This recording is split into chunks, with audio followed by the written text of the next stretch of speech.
and welcome back for another episode of Tech Talk. I am your host, Jeff Hootselle, the Chief Cloud Officer at Auditmacs.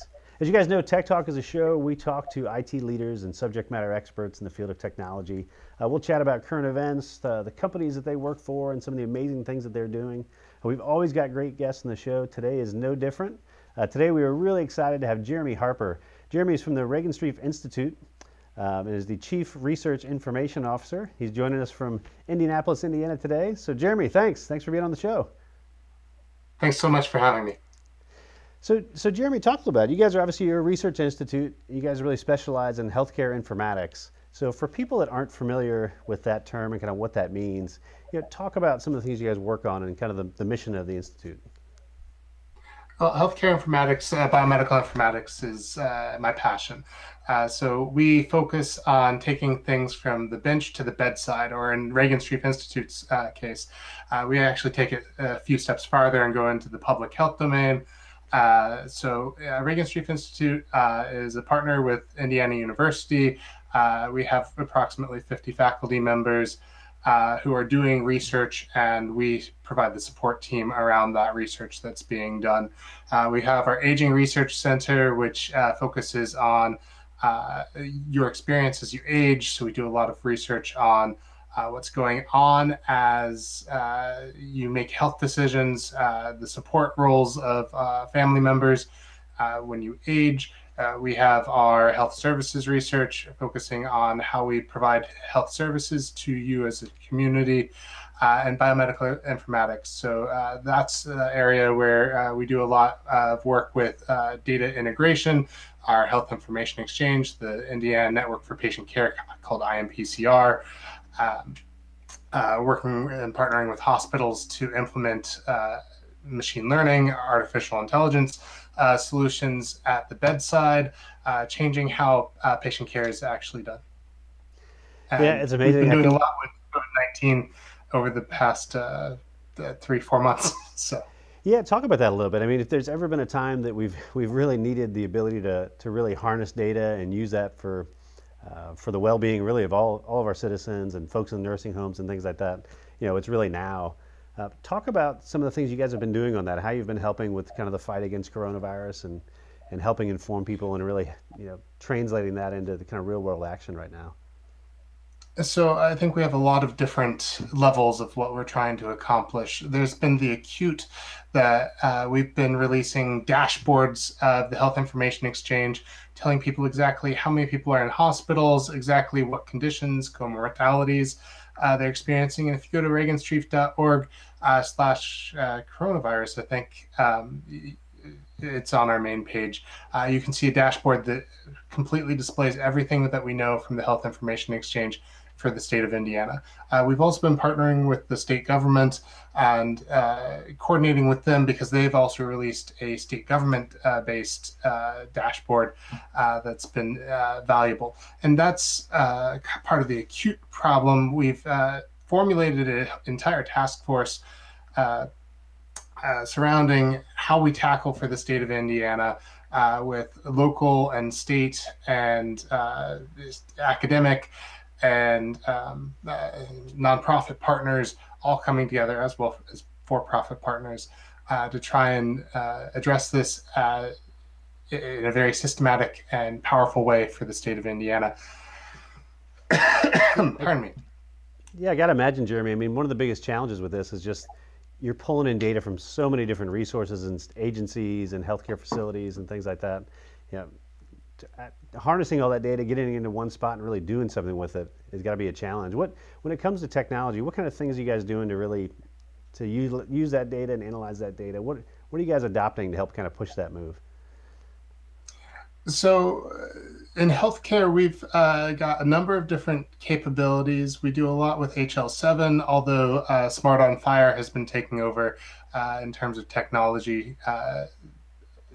Everything in healthcare is about data transmission. The bigger problem for us is standardization. So Regenstrief Institute actually has LOINC that we host. And the easiest way to explain that is if you think about when you pull out your cell phone and you scan a barcode, Loink allows us to give very standardized terminologies that we're meaning the exact same thing across different industries. That becomes very important because when we're talking about comorbidities or other problems, you can't really tackle things unless you're talking the same language, comparing apples to apples. So as we've started to go through this acute phase, we're starting to look at the long term. And so we're partnering at a national level with the CTSI consortium, CD2H.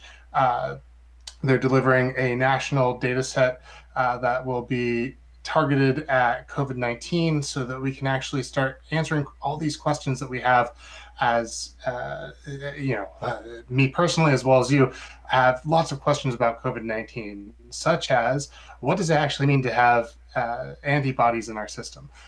Does that mean that I'm going to be safe for 6 months, 12 months, 2 years, a lifetime? Right. And the only way to actually get enough data to tackle that is to start pooling the data from across the nation. And so we're working with that. Part of that brings in some special sauce. We've partnered with a vendor to develop synthetic data generation. So we're able to take our data and apply some machine learning to it, which generates an entirely new data set that is mathematically identical, which allows us to do analysis, but completely protects patient privacy. And that has a lot of power, and we've been working on that for about the last 2 years, and we're finding new ways to take advantage of that.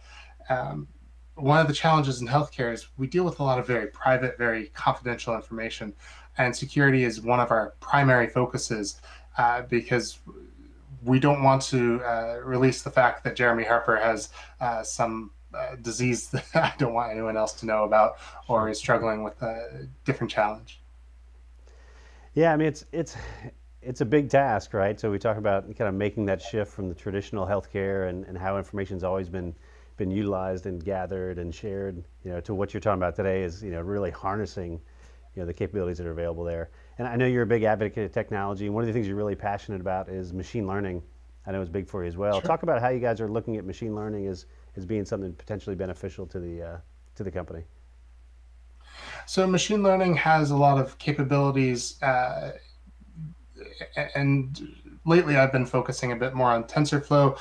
There's been a lot of new capabilities released and training material by Google and Amazon and some of these other big vendors who really focus on this. And so I'm focusing on the continuing education aspect. How do we get our team up and running so that we can do bigger and better things?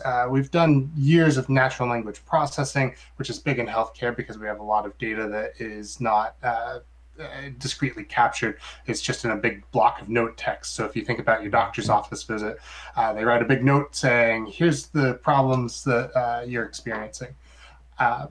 And so we're able to take advantage of some of that natural language processing capability and the training that we've done with our staff there. But I think machine learning is something that we're going to see more and more capabilities need to be brought to the forefront. It will allow us to crunch the data faster and get things out to people faster. One of the chronic challenges in research and being on the forefront is taking what you're learning and getting it out there and disseminated.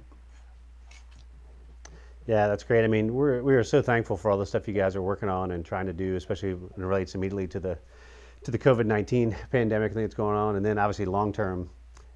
What you guys are able to accomplish, it just benefits everybody as a whole in our country and certainly folks globally as well. So we're thankful for that. So if Jeremy, if folks want to learn more and find out more about the Institute, where would you have them go to learn a bit more about you and kind of your mission? So if you go to our website, regenstrief.org, you can find out all about what we're doing. You're welcome to connect with me on LinkedIn. We've got a lot of academic and technology leaders. So we do everything from bench to bedside, and happy to connect with everyone. Yeah, that's awesome. Well, we're happy to have you on the show today, and always happy to talk to a Buckeye on the show again. So absolutely, go Bucks. Yeah, well, stay safe out in Indianapolis. We're happy you could join us today, and thanks for sharing a little bit about some of the things you guys are doing out there. We appreciate it. Enjoy the weather in Jacksonville. All right, you got it. Hey, thanks, Jeremy, and thank you guys for joining us for another episode of Tech Talk. We'll look forward to catching you on our next episode.